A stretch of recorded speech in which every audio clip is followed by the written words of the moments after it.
హరి ఓం. ప్రతి సంవత్సరంలాగే ఆరాధన మనం జరుపుకున్నాము. ఇవన్నీ నిజానికి ఉత్సవాలు, వేడుకలు కాదు. ఆరాధన అంటే ఆరాధించటమే. సో ఆరాధించటం క్రియ రూపంలో చేసాం, అంటే పూజా ద్రవ్యాలతో చేసాం. ఇది రోజు పొద్దున కాసేపు, సాయంత్రం కాసేపు చేసేది కాదు. ఎప్పుడో ఏడాదికి ఒకసారి గొప్పగా చేసేది కాదు నిజానికి. ఎందుకంటే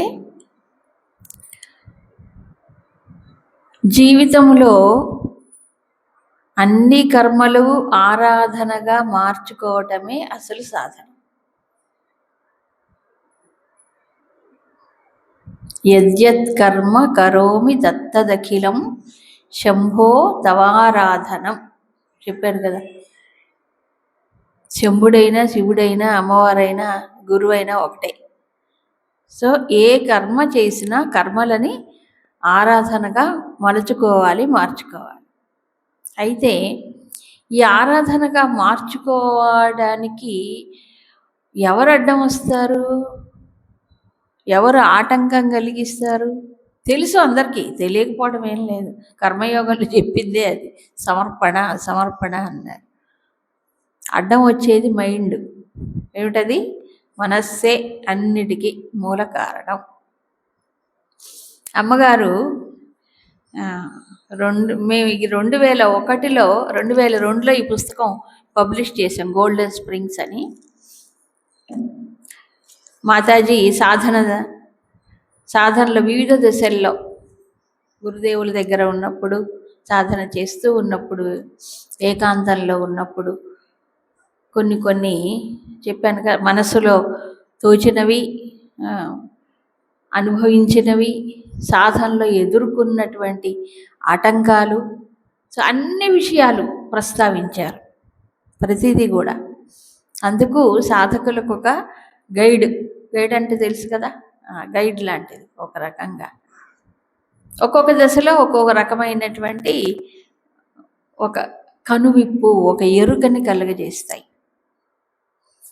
ఎవరికైనా మార్గంలో వెళుతూ ఉన్నప్పుడు మార్గదర్శకుడు ఉండాలిగా, ఒకళ్ళు మార్గాన్ని చూపించేవాళ్ళు ఉండాలి. మార్గాన్ని చూపించేవాళ్ళు ఏం చేస్తారు? మనకి చేపట్టుకొని తీసిపోరు. మరేం చేయాలి? ఇదిగో ఇలా పో, ఇదిగో ఇలా పో అని చెప్తారు, అంతే. అది శంకరాచార్యులు కూడా చెప్పారు ఆ విషయాన్ని. తటస్థిత బోధయంతః. ఎప్పుడు గురువులు, మహాత్ములు తటస్థంగా ఉండి బోధ చేస్తారు, ఇలా ఇలా అని చెప్తారు. తప్ప దేవుళ్ళో తీసిపోయి కలపరు, గణేష్ నిమజ్జనం చేసినట్టు చేయరు. సరే, ఇందులో ఒక చిన్న పొయిటిక్ పీస్ ఒకటి ఉంది. అమ్మాయి అన్ని ఇంగ్లీష్లో రాసుకున్నారు. అప్పట్లో గురుదేవుల సన్నిధిలో ఉన్నప్పుడు అట్లా ప్రవాహంలాగా వచ్చాయి. ఉత్తరకాశీలో కొన్నాళ్ళు ఉన్నప్పుడు రాశారు ఇవన్నీ. ద వైస్ గైడ్, దీని పేరు ద వైస్ గైడ్. గైడ్ అంటే నడిపించేవాడు, మనకి మార్గాన్ని చూపించేవాడు. అవును, తీర్థయాత్రలకు వెళ్ళినప్పుడు గైడ్స్ ఉంటారు చూడండి, అది. ఈ యాత్ర ఏమి యాత్ర? ఆధ్యాత్మిక యాత్ర. ఈ ఆధ్యాత్మిక యాత్రలో కూడా మనకెవరు ఉండాలి? దారి చూపించేవాళ్ళు ఉండాలి. అయితే నడిపించే వాడు, దారి చూపించేవాడు ఎట్లా ఉండాలి? వివేకవంతుడై ఉండాలి. అఫ్కోర్స్ గురువు ఎప్పుడు కూడా వివేక వైరాగ్య సంపన్నులై, సాధన చతుష్టయ సంపన్నులై, బ్రహ్మజ్ఞానులై ఉంటారు. అయితే ఎప్పుడు మనకి ఎదురుగా ఉండి మనం అన్ని ప్రశ్నలు అడగని వెంటనే సమాధానం చెప్పడానికి ఎదురుగా ఉండరు. అలా లభించడం కష్టం. కాబట్టి ఎక్కడి నుంచి సమాధానాలు చెప్తారు? ఈ విషయంలో గురుదేవులకు ప్రస్తావన చేస్తారు. బయట నుంచి చెప్పేవారు కాదు. బయట బోధ చేయటం ఒకటి, లోపల ఆటంకాలు వచ్చినప్పుడు, అవరోధాలు వచ్చినప్పుడు, సందేహాలు కలిగినప్పుడు బోధ కాస్త ప్రబోధగా మారాలి. ప్రబోధం అంటే లోపల నుంచి తెలియాలి, తెలియబడాలి. అప్పుడు లోపల ఎవరున్నారని చెప్తారు? లోపల అసలు గురువు ఉంటాడు. ఎందుకంటే భౌతిక శరీరంలో గురువు ఎప్పుడు ఉండరుగా. అసలు గురువు ఎక్కడి నుంచి చెప్పాలి? ఇప్పుడు లోపల నుంచే చెప్పాలి కదా. ఎలా చెప్తారు? లోపల నుంచి. లోపలే ఉన్నాడు కదా భగవంతుడు. భగవంతుడు గురువు ఒకటే, వేరు కాదు. గురువే భగవంతుడు, భగవంతుడే గురువు. ఎందుకని అనంటే కాలేన అనవచ్ఛిన్నత్వాత్ గురువునామపి గురువు అని చెప్పాడు పతంజలి వారు. కాల పరిధికి లోను కాకుండా కాలాతీతమై ఉన్నటువంటి ఆ పరమేశ్వరుడే గురువులందరికీ గురువై అందరి హృదయాల్లో ఉండి ఎవరైతే మార్గదర్శనం కోరుకుంటారో వాళ్ళకి చెప్తారు. ఈ విషయం స్పష్టంగా తెలుస్తుంది. సరే, ఆధ్యాత్మిక మార్గం అనేది పూలబాట కాదు, ముళ్ళబాట కూడా కాదు. మరేంటి? ఇంకా కఠినమైనది. అదేంటి తెలుసా? కత్తివాదర అంటారు. Razor blade. కత్తివాదర అంటే తెలుసు కదా. కత్తివాదర మీద నడవటం ఎంత సులభం? సులభమా? ఎంత కష్టం, కష్టాతి కష్టం. క్షురస్య ధార నిశిత దురత్యయ అని కఠోపనిషత్తు చెప్తారు. క్షురస్య ధార అంటే కత్తివాదరే. క్షురకుడు అంటే మంగలివాడు. మంగలి కత్తి అనండి అంతే, రెండు వైపులా పదునుంటుంది. అలాంటిది ఓ పెద్ద కత్తి ఉందనుకోండి, దాని మీద నడవాలంటే ఎంత కష్టమో. ఈ ఆధ్యాత్మిక మార్గంలో పయనించటము కూడా కష్టమే. చాలామంది మీకేం హాయిగా స్వాములు హాయిగా కూర్చొని ఉంటారు, మీకేం కష్టం లేదనుకుంటుంటారు. మార్గంలో ప్రవేశిస్తే సీరియస్గా తీసుకుంటే తెలుస్తుంది, లేకపోతే తెలియదు. బాహ్యంలో ఏమీ అర్థం కాదు. సరే, ఈ మార్గం ఎట్లాంటిది చెప్తున్నారు. Long and rough is the path ahead, unlevelled and uneven. మార్గము చాలా సుదీర్ఘమైనటువంటి మార్గం ఇది. Rough is the path. Rough అంటే హాయిగా సిమెంట్ రోడ్డు వేసినట్టో తార్ రోడ్డు వేసినట్టో ఉండదు. మరి ఎలాగుంటుంది? చాలా ఎత్తుపల్లాలుగా, ఎగుడు దిగుడుగా, ఇంకా ముళ్ళ కంచెలతో, ముళ్ళతో, రాళ్లతో కూడి ఉంటుంది. అసలు అడుగు పెట్టడే కష్టంగా ఉంటుంది. అలాంటిది మార్గం, అది కూడా సుదీర్ఘమైన మార్గం. Tell me my wise guide who put these fetters in my feet. ఓ సద్గురు, మార్గదర్శకుడా, నేను ముందుకు అడుగు వేస్తుంటే అడుగు ముందుకు పడట్లేదేమిటి? ఈ కాళ్ళకి సంకెళ్ళు ఎవరు బిగించారు? నాకు నా కాళ్ళు ముందుకు వెళ్ళట్లేదు, ముందుకు వేయలేకపోతున్నాను అడుగు. ఎవరు ఈ సంకెళ్ళు బిగించారు అని అడిగాడు. ఎవరు? శిష్యుడు. ఎవరిని? గురువుని. That obstruct my Sturm and hamper my progress. నేను ఎంత ప్రయత్నం చేసినా పట్టుదలతో ముందుకు వెళ్ళాలనుకుంటే పురోభివృద్ధి లేదు, అభివృద్ధి లేదు. అంటే ముందుకు పురోగమనం అనేది కావట్లేదు, ఏదో అడ్డం వస్తుంది. కాళ్ళకు సంకెళ్ళు బిగించినట్టు అక్కడే ఉండిపోతున్నాను. కారణం ఏంటి? ఏమిటి నన్ను ఆటంకపరిచేది? అప్పుడు గురువు చెప్పారు లోపల నుంచే, they are the fetters of attachment deftly forged by the mind. They are the fetters of attachment deftly forged by the mind. అవి నీవు పెంచుకున్నటువంటి, తగిలించుకున్నటువంటి బంధాలే. అటాచ్మెంట్ అంటే బంధం, రాగం. రాగం, రాగమే బంధం. అటాచ్మెంట్ అంటే అదేగా, తగులుకోవటం. ఎవరు తగిలించుకున్నారు? ఎవరో నీకు వచ్చి తగిలించలేదు, మరేమిటి, నీకై నువ్వు తగిలించుకున్నావు. ఎవరంటే, నీవంటే ఎవరు? నీ మనస్సే. మనస్సే తగిలించు, ఇంకెవరో ఎవరు ఎవరిని బంధించలేరు ఈ ప్రపంచంలో. మనస్సే బంధానికి గురి చేస్తుంది. నీ మనస్సు అన్నిటినీ పట్టుకొని రాగానికి లోనైపోయి అది బంధిస్తుంది అంటే ఎవరేం చేస్తారు? తగిలించుకుంది నీవు. ఎవరు తీసేయాలి సంకెళ్ళు? తగిలించుకున్న నీవే తీసేయాలి తప్ప ఇంకెవరు కాదు. మనసే తగిలించుకుంటుంది, ఇంకెవరో కాదు. అటాచ్మెంట్ అంటే అది. సంగం, దీన్ని భగవద్గీతలో ఏమంటారు? సంగం, సంగ దోషం. ఏ విషయాన్ని గురించి ఎక్కువగా మనం ఆలోచిస్తే దానిపైన ఏమొస్తుంది మనిషికి? సంగం. జాయతో విషయాన్ పుంసః సంగస్తేషూపజాయతే. ఇంక వరుసగా వచ్చింది, అవునా? సో మొట్టమొదటి స్టెప్ ఏమిటి? విషయ ధ్యానం. విషయాలను గురించి ఎక్కువగా ధ్యానిస్తే, ఆలోచిస్తే, ఏ విషయం ఎక్కువ పట్టుకుంటే దానిపైన మనసుకి తెలియకుండా ఒక అటాచ్మెంట్, సంఘం వస్తుంది. ఆ సంఘం వల్లే మిగతావన్నీ వరుసగా పుట్టుకొస్తాయి. అదే సంఖ్యలు. ఎవరు వేశారండి సంఖ్యలు? ఎవరికి వాళ్ళే తగిలించుకున్నారు, ఎవరికి వాళ్ళే తగిలించుకున్నారు. మోహం, మోహం అనే సంఖ్యలు.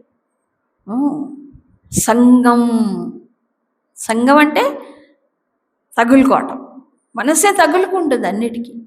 కాసేపు ఏదైనా ఒక వస్తువు ఎంత బాగుందో అని పట్టేసుకో, అవునా? అలాగా ఎన్ని విషయాలను పట్టుకుంటుందో, మనుషుల్ని పట్టుకుంటుంది, విషయాల్ని పట్టుకుంటుంది, సంఘటనల్ని పట్టుకుంటుంది. ఇలా అన్నిటిని పట్టుకొని నన్ను ఎవరో ఆటంకపరుస్తున్నారు, నా పునోగమనానికి అడ్డం వస్తున్నారు, నాకు వీళ్ళు అడ్డం వాళ్ళు అడ్డం, ఎవరో అడ్డం లేరు. మనసుకున్న రాగాలు, మనసు తగిలించుకున్న బంధాలు, అవే ఆటంకం. సరే, మళ్ళీ ఇంకోసారి. Obscure and winding is the path ahead, full of dark corners. Tell me my wise guide, who caused this film in my eyes that perverts my gaze and hampers my progress. ఈ పురోగమనానికి ఆటంకం కలిగించేది ఏంటి అంటే, నేను ముందుకు వెళ్ళడానికి చూస్తున్నాను మార్గాన్ని, కానీ అంత చీకటి చీకటిగా కనిపిస్తోంది నాకు. అంటే వెలుగు కిరణం కనిపించట్లే. అక్కడ చీకటి, ఇక్కడ చీకటి, అంతా చీకటిగా ఉంది. నా కళ్ళకి ఏదో ఒక పొర అడ్డం వచ్చినట్టుగా అనిపిస్తోంది. ఇందాకేమో కాళ్ళకి సంకెళ్ళు అన్నారు, కళ్ళకి పొరలు కమ్ముతాయి. ఇది తెలిసిందే అందరికీ కదా. కళ్ళకి పొరలు కమ్ముతున్నాయి. ఏమిటి, నేను ముందుకు అడుగేయలేకపోతున్నా, నాకు అంత చీకటి చీకటిగా కనిపిస్తోంది, ఏమిటి స్పష్టంగా గోచరం కావట్లేదు. ఈ కళ్ళకి పొరలు వేసింది ఎవరు? నా యొక్క దృష్టిని కప్పివేసింది ఎవరు? నా పురోగమనాన్ని ఆటంకపరిచేది ఎవరు అని ఒక వేదన కలుగుతుంది. అప్పుడు ఏం చెప్తారు గురువు? It is the film of delusion deftly created by the mind. మనస్సే ఒక మోహం అనే పొరని ఏం చేసింది? సృష్టించింది. మోహమే ఒక తెర లేక పొర. కళ్ళకు పొరలు గమ్మాయంట చూడండి, మామూలుగా కూడా ఎవరైనా, అవునా, కళ్ళకు పొరలు గమ్మాయా నీకేమన్నా అంటారు కదా. కళ్ళకి ఏం పొరలు గమ్ముతాయి? మోహం అనే పొర, అదే కమ్ముతుంది. అది అడ్డం వచ్చి, కళ్ళ అంటే కళ్ళ అని కాదు అక్కడ, మరేమిటి? మానసిక దృష్టి అని అర్థం. మానసిక దృష్టిని కప్పివేస్తుంది. బుద్ధిలో జ్ఞానం ఉంటుంది, కానీ మనసులో ఉండేటువంటి ఈ పొరలు ఉన్నాయి చూసేదా, ఇది అడ్డం వస్తుంది. అందుకే త్యాగరాజస్వామి వారు ఒక కీర్తన పాడతారు. వెంకటేశ్వర స్వామి వారి దగ్గరకు దర్శనానికి వచ్చినప్పుడు ఆయన యాత్రలో తెరతీయగరాదా అని ఓ పాట పాడతారు. మదమత్సరం అని తెరతీయగరాదా. కాబట్టి ఈ మనసులో ఉండేటువంటి మదం, మాత్సర్యం, మోహం, లోభం ఇలాంటివి ఎన్ని ఉంటాయి కదా, రజోగుణ పూరితమైనటువంటివి. అది తెర, పొర. ఎందుకంటే భగవంతుడు ఎంత దూరంలో ఉన్నాడు మనకి? ఎక్కడో లేడుగా. లోపల ఉండేవాడిని ఎందుకు చూడలేకపోతున్నాను? ఎందుకు ఏదో అడ్డం వస్తుంది అంటే ఈ మనస్సే ఈ పొర. ఫిల్మ్ అంటే ఒక పొరలాగా కప్పేస్తుంది. మామూలు కళ్ళకైతే ఏమిటంటారు? శుక్లాలు. అవును, శుక్లాలు వస్తే చూపు కనిపించదు. దీన్ని డాక్టర్ ఏం చేస్తారు? ఆపరేట్ చేసి తీసేస్తారు. ఇది ఎవరు తీసేయలేరు. అవునా? మరి ఏం చేయాలి? ఎవరికి వాళ్ళే తీసేసుకోవాలి. ఈ పొరల్ని ఎవరికి వాళ్ళే తొలగించుకోవాలి జ్ఞాన దృష్టితో. కాబట్టి ఎవరు సాధనా మార్గాన్ని ఆటంకపరచలేరు. మనస్సే సంకెళ్ళని తగిలించుకుంది. మనస్సే మోహం అనే పొరల్ని పెంచుకుంది.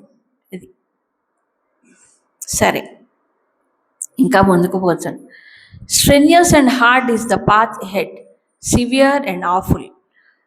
Tell me wise guide, who laid these attractive sideways that lure away and hamper my progress. సరే, చాలా కష్టపడి శ్రమపడి అలా ముందుకు వెళ్తున్నా నేను. చాలా కష్టపడి ఎంతో ప్రయత్నం చేత ముందుకు వెళుతుంటే నా దృష్టిని ఆకర్షించి పక్కకు లాగేటువంటివి ఉన్నాయి, కొన్ని కనిపిస్తున్నాయి ఇక్కడ ప్రపంచంలో. నా దృష్టిని ఆకర్షించి నన్ను లాగేసేసి ముందుకు వెళ్లకుండా పక్కదారులు పట్టిస్తోంది. ఏంటది అని అడిగాను.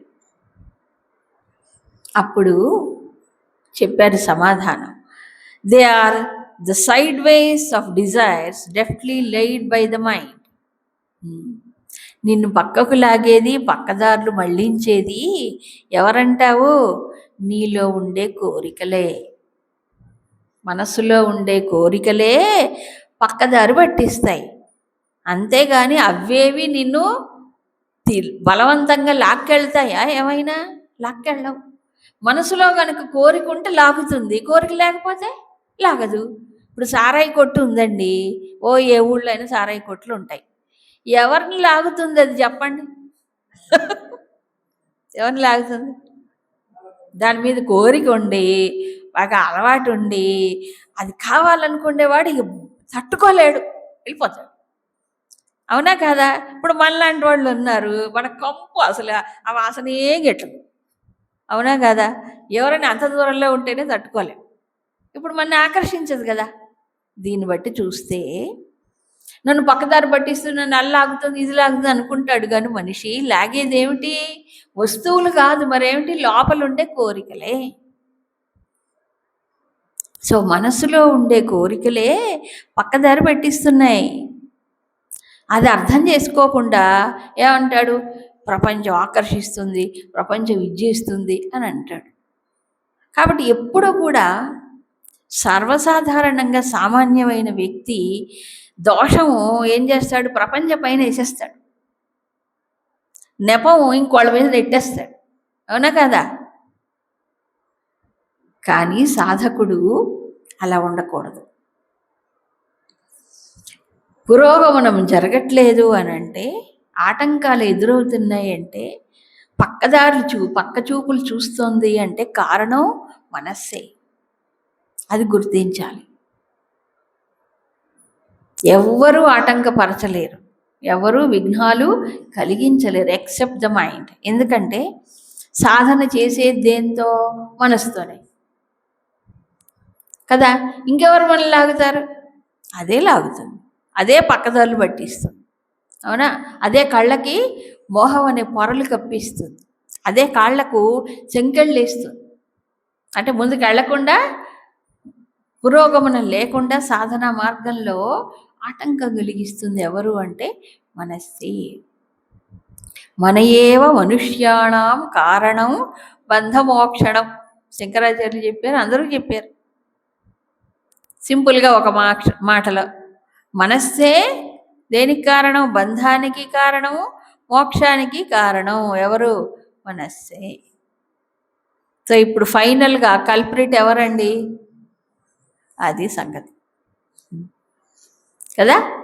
కాబట్టి ఈ విషయాన్ని గుర్తించి ఎప్పటికప్పుడు నేను చక్కదిద్దుకోవాల్సింది బయట కాదు, లోపలే.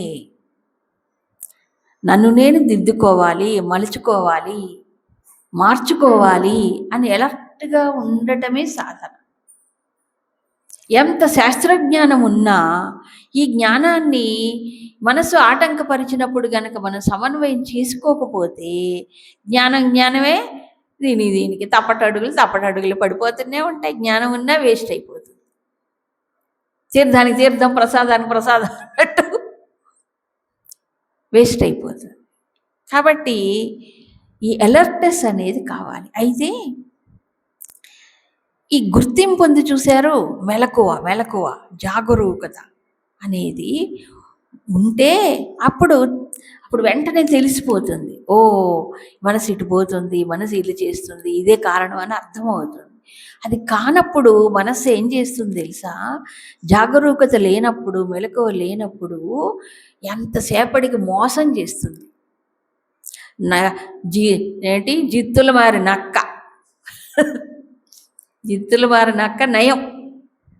అది ఎత్తుకు పై ఎత్తేసి మనసు ఏం చేస్తుంది? కారణం వాళ్ళు, కారణం వీళ్ళు, అది కారణం, ఇది కారణం, అందుకే నేను ముందుకెళ్ళలేకపోతున్నాను, అసలు ఈ వాతావరణమే బాగాలేదంటుంది మాట్లాడి. అవునా అంటుంది. ఏదో బయట చూపిస్తుంది. ఎక్కడికి పోయినా మన శరీరం వెంట మన నీడ వస్తుందా, రావట్లేదా? అట్లాగే మనం ఎక్కడి పోయినా మనసు ఎవరిది? మళ్ళీ మన వెంటే వస్తుంది. అది వెంట పెట్టుకొని ప్రాబ్లం ఎక్కడో ఉందనుకుంటే ఎట్లా? అసలు ప్రాబ్లం అదే అని గుర్తు రావాలి. లేకపోతే మాటికి అనేకమైన తలుచుకొని అది కంప్లైంట్ చేస్తుంది. దీనికి అనుబంధంగా ఇంకోటి ఉంది, మనసుతో ఎలా డీల్ చేయాలి అనేది. ప్రాబ్లం అంతా మనసుతో వ్యవహారం ఎలా చేయాలి. One day the mind declared, now I shall weep. ఓసారి మనసు డిక్లేర్ చేసింది, ప్రకటించిందట, నేను ఏడుస్తాను అన్నదంట. ఏడుస్తాను. Surprised I asked, what for? అప్పుడు నేను మనసును అడిగాను, ఎందుకు ఏడుస్తావు నువ్వు, కారణం ఏంటి? అప్పుడు అదట, ఇట్ బ్లష్డ్ అండ్ మటర్డ్, ఓ జస్ట్, అంటే ఊరికే అన్నదంట. అంటే ఏమి తోచకపోతే ఏడుస్తుంది కూర్చొనేది. దానికి ఏమి చెయ్యాల్సిన బాధ్యత కానీ పని కానీ లేకపోతే ఏం చేస్తుంది? ఒక లక్ష్యం కనుక పెట్టుకోకపోతే ఏం చేస్తుంది? ఎప్పుడెప్పుడు ఏంటో పనికి వాళ్ళవన్నీ తలుచుకొని ఏం చేస్తుంది? అది ఏడుస్తుంది. ఇప్పుడు సంబంధమే ఉండదు, అయినా సరే ఏడవాళ్ళని ఏడుస్తుంది. అప్పుడు ఏం చేయాలట? All right, go ahead and weep your heart out. సరే అట్లాగే ఏడు, నీ ఇష్టం వచ్చినట్లు ఏడు, ఇవి ఎంత కావాలంటే అంత ఏడ్చుకో. My best wishes for your adventure. మనసుకు చెప్పాను, బెస్ట్ విషెస్, బాగా ఏడు, చక్కగా ఏడు, నీ మనసారా ఏడు, దాన్ని ఏడవనియాలి. The mind sat in a lonely corner with in bolted doors. అప్పుడు అదేం చేసిందంటే మనసు రూమ్లోకి వెళ్ళి బోల్ట్ వేసుకొని లోపల ఒక్కతే బాగా కూర్చుందంట. మనసు అంటే మరి వేరే వాళ్ళతో మాట్లాడాలనిపించదు కదా మనిషికి.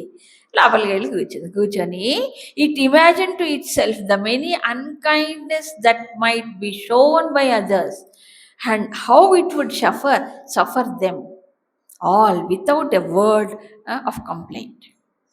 మనస్సుకి అమితమైన ఊహాశక్తి ఉంది, ఊహించుకునే శక్తి ఉంది, గతాన్ని జ్ఞాపకం చేసుకునే శక్తి ఉంది కదా, భవిష్యత్తులోకి దూసుకుపోయే శక్తి ఉంది.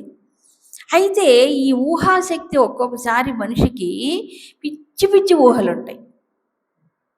ఊహల్లో కూడా మంచివి ఉంటాయి, చెడువి ఉంటాయి, సృజనాత్మకమైనవి ఉంటాయి, విధ్వంసకరమైనవి ఉంటాయి, లేనిపోనివి కూడా ఊహించుకుంటుంది. అది ఉన్నది ఊహించుకోదు, లేనిపోనివి కూడా ఊహించుకుంటుంది.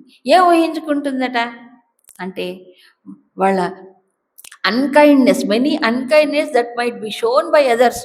వాళ్ళు నన్ను అలాగంటారేమో, వాళ్ళు ఇలా చూస్తారేమో, వాళ్ళని అమర్యాద చేస్తారేమో, వాళ్ళని గౌరవించరేమో, వాళ్ళని ఇన్సల్ట్ చేస్తారేమో, అన్ని కంప్లైంట్లే. అంటే ముందుగానే ఊహించుకుంటుందన్నమాట. అలా ఊహించుకొని ఇవే వచ్చినా సరే నేను ఒక్క మాట కూడా మాట్లాడకుండా వీటన్నిటిని సహించాలి అనుకుంటా. పెద్ద గొప్పదైపోయినట్టు, అంటే నాకే పెద్ద తితిక్ష ఉన్నట్టు, నేనే అన్నిటిని సహిస్తున్నట్టు. సహించటం వేరు, సహిస్తున్నట్టు బాధపడడం వేరు. అవునా కదా? బాధపడుతూ సహిస్తే సహనమే కాదు అది. ఏడవలేక ఏదో లోపల లోపల ఏడవడం. అందుకే నువ్వు శంకరాచార్యులు తితిక్ష గురించి చెప్పారే. ఏం చెప్పారు తితిక్ష అంటే? సహనం సర్వదుఃఖానాం చింతావిలాపరహితం అప్రతీకార పూర్వకం. మనస్సు అట్లా ఏడ్చినప్పుడల్లా చెప్పుకోవాలి కదా. ఏడుస్తుంది అది ఎప్పుడు జరగబోయే వాటిని గురించి. ఇట్లా అవుతుందేమో, అట్టా అవుతుందేమో, వాళ్ళు ఏమంటారేమో, వీళ్ళు ఏమంటారేమో, అది అక్కడ పోతే అట్టా అవుతుందేమో, ఇక్కడ పోతే ఇట్టా అవుతుందేమో అని ఇలా ఊహించుకొని ఇచ్చేస్తుంది. అయినప్పటికీ నేను అన్నిటినీ భరించాలి అనుకుంటున్నాడు. సరే, అలా ఊహించుకొని కళ్ళ నిండా నీళ్ళు వచ్చేస్తాయి. సరే, అది అయిపోయింది, ఆ సీన్ అయిపోయింది, క్లోజ్. మళ్ళీ ఇంకో సీన్. ఎక్కడ? ఈ లోపలే సినిమా. ఇంకో సీన్ ఏమిటి? It recapitulated to itself the many lost opportunities which slipped by when it could have enjoyed unimaginable pleasures. ఒక్కసారి గతంలోకి వెళ్ళిపోతుంది మనస్సు, వెనక్కి వెళ్ళి తవ్వుకుంటుంది చూడండి. దానికి అది కూడా ఒక అలవాటు. ఆ గతంలోకి వెళ్ళిపోయి అయ్యయ్యో అప్పుడు మిస్ అయ్యానే అనుకుంటుంది. ఏదో ఒక మంచి అవకాశాన్ని అలా జార విడుచుకున్నానే, అది పోగొట్టుకున్నానే, లేకపోతే అసలు ఎంత బాగుండేది అసలు అని అనుకుంటుంది.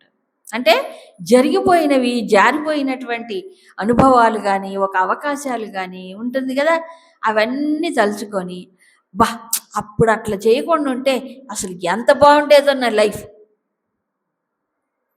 అనా. జరిగిపోయిన వాటిని, జారిపోయిన వాటిని తలుచుకొని అయ్యో కాబట్టి నేను ఇప్పుడు ఇలా ఉన్నాని అని ఏం చేస్తుంది? తలుచుకొని ఏడుస్తుంది. ఇదే మనసు చేసే పని. ఏం చేస్తుంది? జరగబోయే వాటి గురించి ఊహించుకొని ఏడుస్తుంది, జరిగిపోయిన వాటిని తలుచుకొని ఏడుస్తుంది. మళ్ళీ ఏడ్చింది. It wept and shed buckets of tears. వదిలేసామనుకోండి, ఏడ్చి బకెట్లు కన్నీళ్లు కార్చేసింది మనస్సు. సరే, ఎంతసేపు కారుస్తుంది? అయినా ఎన్ని కన్నీళ్ళు వస్తాయి ఎవరికైనా? ఆ కన్నీళ్ళు కార్చి చివరికి ఎండిపోయిందండి, కన్నీళ్ళు లేవు, అయిపోయిన తర్వాత తలుపులు తెరుచుకొని బయటకు వచ్చింది. ఇప్పటిదాకా ఒంటరిగా ఏడ్చింది అది. ఎవరు? మైండ్. బయటకు వచ్చింది. కళ్ళన్నీ అయిపోయినాయి, ఎర్రగా అయిపోయినాయి. ఇదంతా మొహం అంతా ఎర్రగా అయిపోయి వాచిపోయినట్టుంటాయి చూడండి, ఇదంతా తడిగా మొత్తం అయిపోయింది. అప్పుడు నేను నా మనసుని అడిగా, ఫినిష్డ్? అయిపోయిందా నీ ఏడుపు? అడి అయిపోయింది కదా, ఏడ్చేసావు కదా, now behave your self and keep smiling until tears accumulate again. ఇప్పుడు ఏడ్చేసావు కదా, అయిపోయింది కదా, ఇంకేడవద్దు, ఇంకెప్పుడు నవ్వుతూ ఉండు. ఇప్పుడు మళ్ళీ కన్నీళ్ళు బాగా నిండేదాకా మళ్ళీ హాయిగా నవ్వుతూ ఉండు. The mind నాడెడ్ and went back smile. ఇప్పుడు మనసు అట్లాగే అని నవ్వుకుంటూ పోయిందట. ఇది ఎవరితో సంవాదం? మనస్సుతోనే సంవాదం. మనస్సు తానైనప్పుడు దాంతో మాట్లాడలేరు, అవునా? తానే మనసు అయినప్పుడు మాట్లాడలేడు మనసుతో. మరి ఏమవ్వాలి? ఇప్పుడు మనసు నుంచి డిటాచ్మెంట్, వేరవ్వాలి. మనసు నుంచి వేరైనప్పుడు ఇలాంటి సంభాషణలు జరుగుతాయి, అవునా కదా? ఇది ఒక దశ. ఇప్పుడు సర్వసాధారణంగా ఎట్లా ఉంటాడంటే మనిషి తానే మనసు అయిపోతాడు, అయిపోయి ఏమో అది కొట్టుకుపోతుంది దాంతో. కానీ మనసుని నియమించాలి, నియంత్రించాలి, దాన్ని మార్చాలంటే ఏమవ్వాలి? అప్పుడు దాన్ని వేరుగా అయి చూస్తూ ఉండాలి. చూసినప్పుడు అప్పుడు ఇలా డిక్టేట్ చేయగలడు. ఏడుస్తావా ఏడు, ఎంతసేపు ఏడుస్తావా చూస్తే ఏడు. పిల్లల్ని కూడా చూడండి, చిన్నపిల్లలు కొంతమంది మొండి పిల్లలు ఉంటారు, ఉండరా? మంకు పిల్లలు ఉంటారు. పుట్టింటికి అది సాగ. మన విట్టలు ఉన్నాడు కదా మన ఆశ్రమంలో, ఉట్టుట్టికినే రాగాలు తీస్తుంటారు. ఏంటో కడుపులో దుఃఖం లేదు, కంట్లో నీళ్ళు ఉండవు అంటారు చూడని, అట్లా ఉంటారు. ఊరికినే ఏడుస్తుంటారు. ఎంతసేపు వాడి వైపు చూసి సముదాయించామంటే ఇంకెక్కువ ఏడుస్తుంటాడు వాడు. అవునా కదా? చూడండి పిల్లల్ని కూడా దాన్ని పట్టించుకోకుండా వదిలేసామనుకోండి, అప్పుడు ఏం చేస్తాడు? వెంటనే ఆపేస్తాడు మరుక్షణంలో. అవునా? ఈ వ్యధవ మనసు కూడా అంతే. మనసు కూడా దాన్ని సముదాయిస్తున్నంతసేపు, దాన్ని బతుకులాడుతున్నంతసేపు, దానికి సపోర్ట్ చేస్తున్నంతసేపు అదేం చేస్తుంది? ఇంకా ఇంకా ఇంకా వేస్తుంది. ఏడిస్తే ఏడో, ఎంతసేపు ఏడుస్తావు చూడండి. ఇప్పుడు అదేగా చెప్పుకుంది.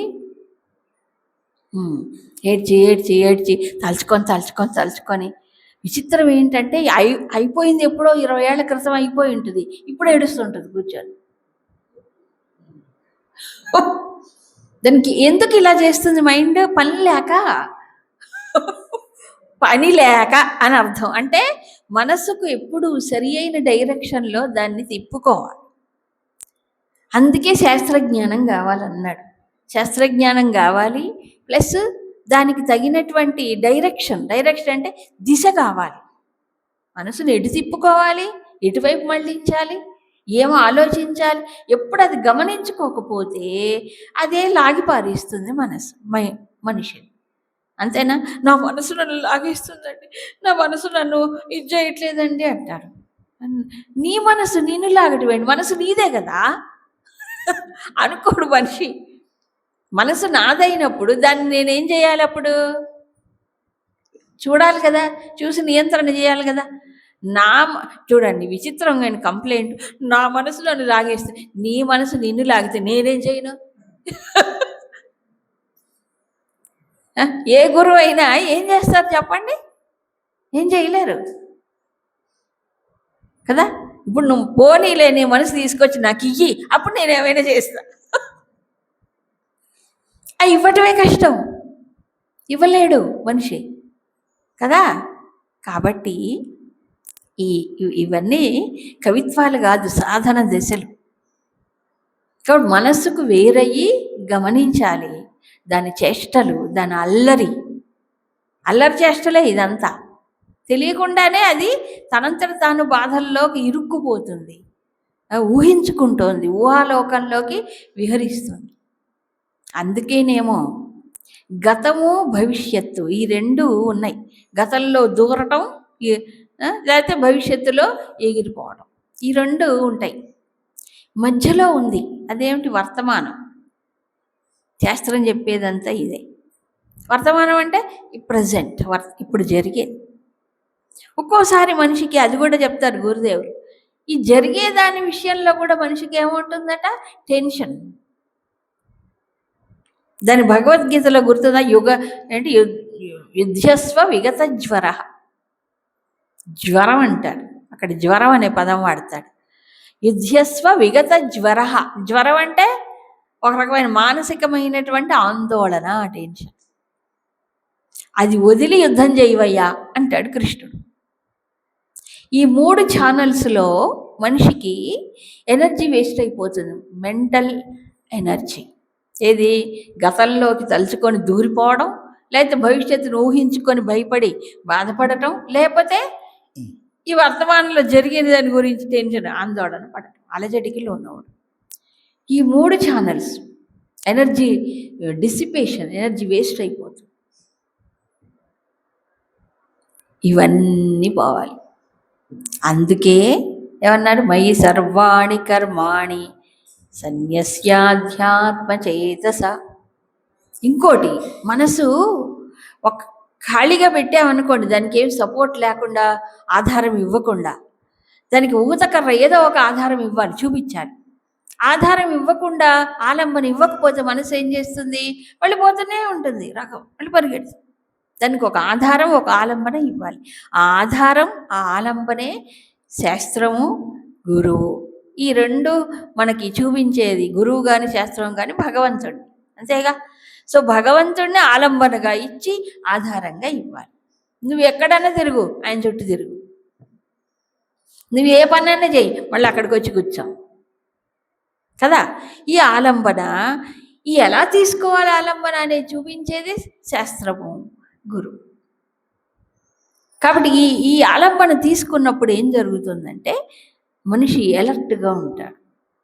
సో మాటి మాటికి మనకి ప్రపంచంలో ఎవరు వచ్చి బోధ చేయరు కదా. మనసుకు సాక్షి ఎవరు? తానే సాక్షిగా ఉండాలి, గమనించుకోవాలి. దాన్ని ఏం చేయాలి? అది ఏడుస్తుంది, నవ్వు, రకరకాలుగా చేస్తూనే ఉంటుంది. కంప్లైంట్ చేయడమే దాని పని. ఇంకా మాట్లాడే రన్నింగ్ కామెంటరీ రన్నింగ్ కామెంటరీ చేస్తుంది. కాబట్టి ఇదంతా గమనించుకొని దానికి వేరుగా ఉండి చూడటం అనేది ఒక అభ్యాసం.